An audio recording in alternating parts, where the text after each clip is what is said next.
बिस्मिल्लाहिर्रहमानिर्रहीम। अस्सलाम वालेकुम व्यूवर्स। आज मैं आपको इमली और आलू बुखारे का शरबत बनाना सिखा रही हूँ। गर्मियों में ये बहुत फ़ायदेमंद होता है। इसकी तासीर ठंडी होती है, यानी इससे लू नहीं लगती और गर्मी का एहसास कम से कम होता है। गर्मी की शिद्दत को कम करता है आलू बुखारे का शरबत। आलू बुखारे वैसे भी बहुत फ़ायदेमंद हैं, खून बढ़ाते हैं, खून की कमी को दूर करते हैं। तो आ जाइए, हम सामान हमने क्या क्या लिया है। हमने आलू बुखारे लिए, काले वाले आलू बुखारे ज़्यादा फ़ायदेमंद होते हैं, इसमें आयरन की मकदार ज़्यादा होती है। काले आलू बुखारे जो होते हैं वो बहुत अच्छे होते हैं गोल्डन वालों की बनिस्बत। तो 1 कप हमने आलू बुखारे लिए और 1.5 कप हमने इमली का लिया है। इमली थोड़ी सी से ज़्यादा होती है। 2 चुटकी के बराबर हमने लिया है नमक और चीनी लिए हमने 1.5 कप। चीनी के बजाय आप गुड़ भी ले सकते हैं, लेकिन मुझे गुड़ से ज़्यादा चीनी का जायका पसंद है, वरना इसमें गुड़ भी डालते हैं बहुत से लोग। चीनी का जायका वो ज़्यादा अच्छा लगता है मुझे। आप चाहें तो गुड़ भी ले सकते हैं। और हमने ये काला नमक लिया है, ये भी बस 2 चुटकी के जितना लेना है। और इसके अलावा हमने पानी लिया है। पानी लिया है हमने 1 लीटर के जितना पानी लेंगे। तो सबसे पहले हम इमली को हमने भिगो दिया था 2 घंटे पहले पानी में डालकर, और आलू बुखारे भी हमने भिगो दिए। अब ये नरम हो चुके हैं, इसे हाथ से मसल कर और हम इस तरह से छन्नी में डाल के छान लेंगे और आलू बुखारों की गुठलियाँ भी अलग कर लेंगे। आलू बुखारे का मैंने अच्छी तरह मसल लिया है, इसके लिए देखिए गुठलियाँ अलग हो गई हैं और इसका गूदा मैंने ले लिया है। इसी तरह मैंने इमली को भी हाथ से मसल कर उसका सारा गूदा निकाल लिया है और उसमें थोड़ा सा पानी शामिल कर दिया है। अब आप इसको कच्चा भी ले सकते हैं इसी तरीके से, लेकिन अगर आपके गले दुखने की टेंडेंसी है, यानी आप थोड़ा सा खट्टा खाने पर आपके गले दुख जाते हैं, तो इसको हम एक उबाल दे लेंगे तो गले नहीं दुखते इससे।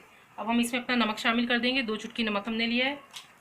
1.5 कप हमने चीनी का लिया है, चीनी का गुड़ भी ले सकते हैं। और उसको हम पकाने रख देंगे और साथ ही हम इसमें 2 चुटकी काला नमक भी शामिल करेंगे।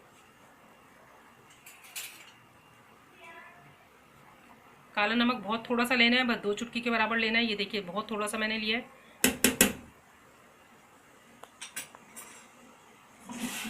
और इसको हम पका लेंगे, एक जोश देना है, बस ज़्यादा नहीं पकाना है। पकाने की वजह से ये इसको हम रख के भी पी सकते हैं, ये ख़राब नहीं होगा। अभी हम इसको पका लेते हैं। जैसे एक जोश आता है फिर इसे हम ठंडा करने रख देंगे। ये देखिए एक उबाल आ चुका है, ये बस हमें इसे अच्छी तरीके से जोश दे लेना है। इससे ये होगा कि आपका अगर गला दुखने की टेंडेंसी होगी, जैसे बच्चों के गले दुख जाते हैं, या बहुत से लोग होते हैं जिनमें गले दुखने का बहुत रुझान होता है, टेंडेंसी होती है, तो वो लोग भी ये शरबत इमली और आलू बुखारे का पी सकते हैं। उनका गला ख़राब नहीं होगा पकाने की वजह से। तो अब हम इसका चूल्हा जो है वो बंद कर देते हैं। इसमें हमने पूरा 1 लीटर पानी यूज़ किया है और इमली भिगोने के लिए और आलू बुखारे भिगोने के लिए जो हमने पानी इस्तेमाल किया था वो अलग था। तो अब हम इसे चूल्हा बंद करके और ठंडा करेंगे रूम टेम्परेचर पर। उसके बाद हम इसे फ्रिज में रखकर बर्फ़ डाल के सर्व करेंगे। ये इमली और आलू बुखारे का शरबत हमारा ठंडा हो चुका है और हमने गिलास में निकाल लिया है, इसमें बर्फ़ डाल दी है। इसको आपको पुदीने से डेकोरेट कर सकते हैं, इसकी बहुत अच्छी ठंडी तासीर होती है। गर्मियों में गर्मी को तो हम कम नहीं कर सकते, लेकिन गर्मी के असरात को हम ज़रूर कम कर सकते हैं। तो ये शरबत बनाइए, ठंडा ठार पीजिए, इमली और आलू बुखारे का शरबत एंजॉय कीजिए। Thank you for watching.